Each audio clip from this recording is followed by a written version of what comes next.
एक बार फिर से आप सबका स्वागत है हमारे पार्ट 2 के सेशन में, जिसमें हम लोग चर्चा कर रहे हैं बेसिक सेंटेंस पैटर्न के लिए। और आज के सेशन में मैं फिर से आप लोगों के लिए लेकर आया हूं आरपीएससी 2013 के 5 क्वेश्चंस। तो वन बाय वन करके एक क्वेश्चन को समझेंगे। हमारा जो बेसिक सेंटेंस पैटर्न का सेशन चल रहा है सब्जेक्ट, प्रेडिकेटर, ऑब्जेक्ट, कंप्लीमेंट और एडवर्बियल, इसमें से विद्यार्थियों किसी भी प्रकार में का कोई भी क्वेश्चन आए, आपका कोई क्वेश्चन गलत नहीं हो, यही मेरा प्रयास है। और आप लोगों को मैं आरपीएससी के द्वारा पूछे गए क्वेश्चंस का ही आप लोगों को प्रैक्टिस करवा रहा हूं। आप अच्छे से एक एक करके इस चीज को समझे। और एक और महत्वपूर्ण बात, लास्ट टाइम भी आपको कहा था, अगर आपको नाउन एंड फ्रेज लेवल, मैंने मेरे इसमें चैनल पे आप लोगों के लिए एक वीडियो डाल रखा है नाउन एंड फ्रेज लेवल, आप उसको भी अगर समझ लेंगे तो किसी भी प्रकार से आपके सब्जेक्ट, प्रेडिकेटर, ऑब्जेक्ट और कंप्लीमेंट और एडवर्बियल में यानी बेसिक सेंटेंस पैटर्न में आपके कोई भी क्वेश्चन गलत नहीं हो सकता। अब एक question number 1 RPSC 2013, to be honest I have never liked him. इसका पैटर्न फाइंड आउट करना था विद्यार्थियों, और बिल्कुल ही आसान क्वेश्चन है। किसी भी विद्यार्थी की कोई परेशानी नहीं है। अगर आप क्लास का पूरा लाभ लेना चाहते हैं तो क्लास से जुड़कर अच्छे से इसकी स्टडी कीजिए। मैं दावे के साथ कह रहा हूं, अगर आप कंप्लीट स्टडी करेंगे पक्का फायदा मिलने वाला है आपको। देखिए इसमें to be honest I have never liked him, इसका सेंटेंस पैटर्न था, ये आपके हो गया प्रेपोजिशन। मैंने फिर आपको कहा प्रेपोजिशनल फ्रेज जो भी होगी, प्रेपोजिशनल फ्रेज जो है वो किसका फंक्शन करेगी, ए फॉर एडवर्बियल का। अब देख ले इसमें आप ए फॉर एडवर्बियल कहां है, ये रहा ऑप्शन सी। यहां आपके एडवर्बियल कोई सा नहीं है, सी ऑप्शन इज करेक्ट। आगे और देख लेते हैं थोड़ा सा। सब्जेक्ट ये आपका हो गया प्रेडिकेटर और हिम आपका हो गया ऑब्जेक्ट, तो S P O and option is third one.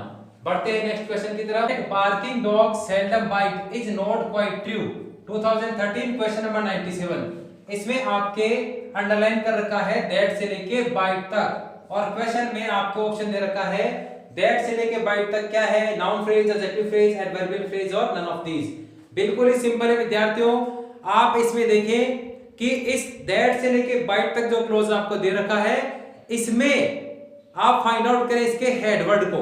यहां हेडवर्ड कौन सा है उसी के अकॉर्डिंग आप आंसर पे जाएं। यहां देखें दैट हेडवर्ड है नहीं, बार्किंग हेडवर्ड है नहीं, सेल्डम हेडवर्ड है नहीं, बाइट हेडवर्ड है नहीं। यहां आपके बात की जाए डॉग्स की तो डॉग्स आपका हो गया हेडवर्ड। अब हेडवर्ड डॉग्स है पार्ट्स ऑफ स्पीच के वर्ड कैटेगरी के अकॉर्डिंग बात की जाए तो ये हो गया नाउन, और ये इस प्रकार से आपका हो गया नाउन फ्रेज। ये आपका आंसर नंबर फर्स्ट ऑप्शन आपका बिल्कुल करेक्ट है इसमें। और इसमें करना कुछ नहीं है, आपको हेडवर्ड फाइंड आउट करना है। हेडवर्ड आपने देखा इसमें नाउन है तो आपका हो गया नाउन में फ्रेज। बढ़ते हैं नेक्स्ट क्वेश्चन की तरफ। Next question, question number 3, the doctor ordered Ram to stay in bed. अब आपको 4 ऑप्शन दे रखे हैं, इन ऑप्शंस के अकॉर्डिंग इसका सही आंसर करना है। द डॉक्टर हो गया आपके सब्जेक्ट, सब्जेक्ट चारों में अच्छे से देखें। ऑर्डर्ड हो गया आपके वर्ब, वर्ब चारों में है। अब आपके है राम, क्या राम एडजेक्टिव है नहीं, राम क्या है नाउन, तो ये नाउन नाउन नाउन, ये भी आपके 3 ऑप्शन है।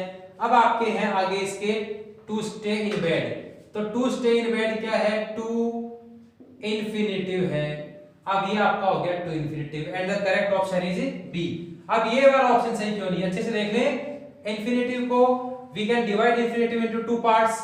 अब इसमें देखिए first one is known as full infinitive and second one is known as bare infinitive.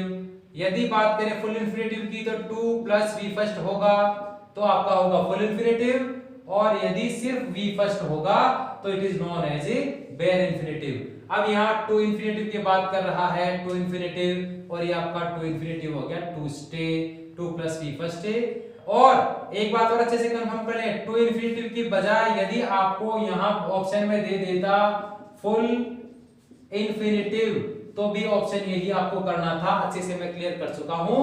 Full infinitive के पहले 2 आएगा, 2 plus V first is known as full infinitive और only V first is known as bare infinitive and the option is second is correct here।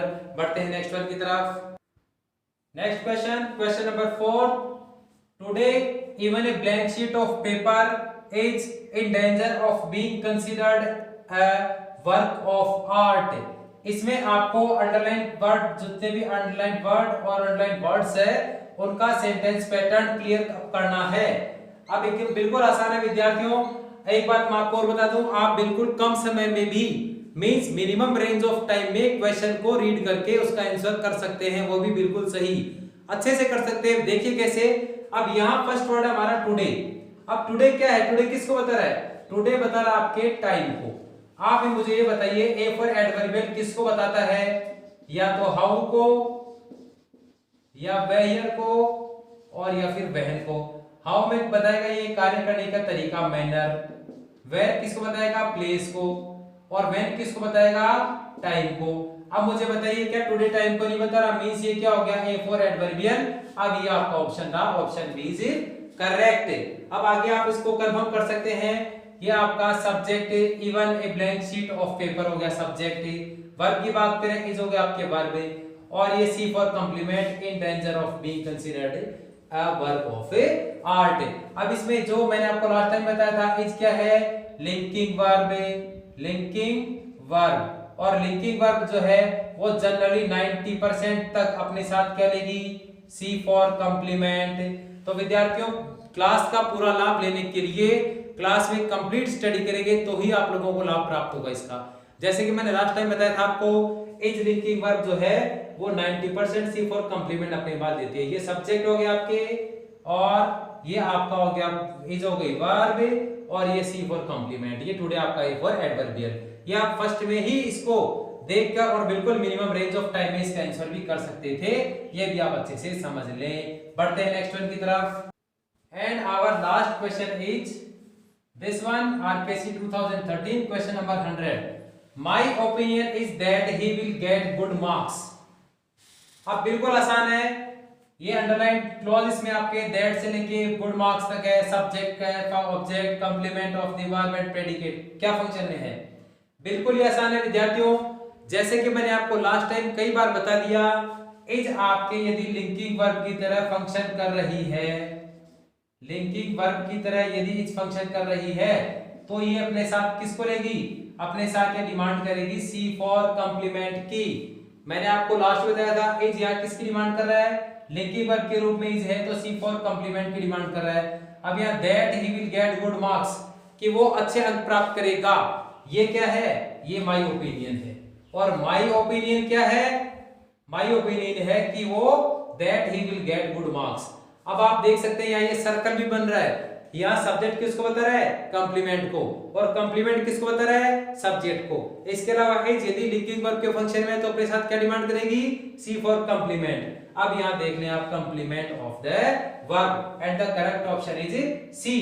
इसमें एक चीज और है, कुछ विद्यार्थियों के दिमाग में एक क्वेरी हो सकती है कि ऑब्जेक्ट यहाँ क्यों नहीं हो सकता, क्योंकि यदि मैं इसको देखूं, ये व्हाट का जवाब दे रहा है कि my opinion is that he will get good marks. My opinion is what, कि मेरी ओपिनियन क्या है। तो व्हाट के अकॉर्डिंग अगर हम इसको देखें तो ये ऑब्जेक्ट होना चाहिए, कुछ के दिमाग में बात हो सकती है।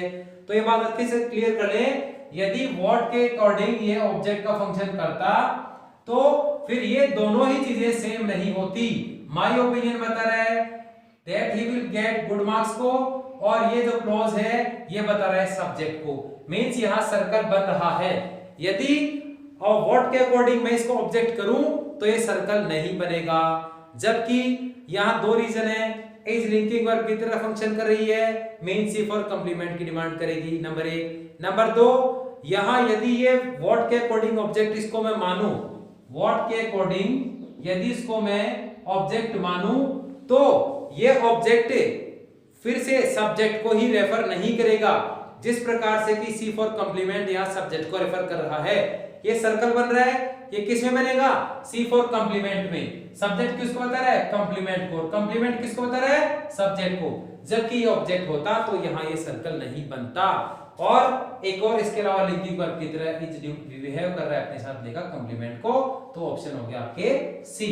और तो इस प्रकार से ये 5 क्वेश्चन थे हमारे 2013 में पूछे गए जो क्वेश्चन है, उन्हीं के बारे में हमारा डिस्कशन चल रहा है। सब्जेक्ट, प्रेडिकेटर, ऑब्जेक्ट, कंप्लीमेंट और एडवर्बियल से रिलेटेड। तो ये बेसिक सेंटेंस पैटर्न का विद्यार्थियों में आपको पक्का दावा कर रहा हूं, इसमें से आपके 5 to 6 क्वेश्चंस तो एग्जामिनर आपको पूछेगा ही पूछेगा। तो अच्छे से देख लें इस बात को। बेसिक सेंटेंस पैटर्न मींस स्पोका में आपका किसी प्रकार से कोई भी क्वेश्चन गलत नहीं होना चाहिए। लगातार इसी क्लासेस में आप लोगों के लिए अपलोड कर रहा हूं और क्लास का पूरा फायदा लेने के लिए आप अच्छे से क्लास की स्टडी कीजिए। फिर भी मन में कोई क्वेरी हो तो आप पूछ सकते हैं। अगली क्लास में मैं फिर से आरपीएससी के द्वारा पूछे गए क्वेश्चंस की चर्चा करूंगा। फिर हम इस टॉपिक को कंप्लीट होने के बाद मूव करेंगे आपके clause analysis in terms of MHN. फिर मिलते हैं अगली क्लास में, तब तक के लिए टेक केयर।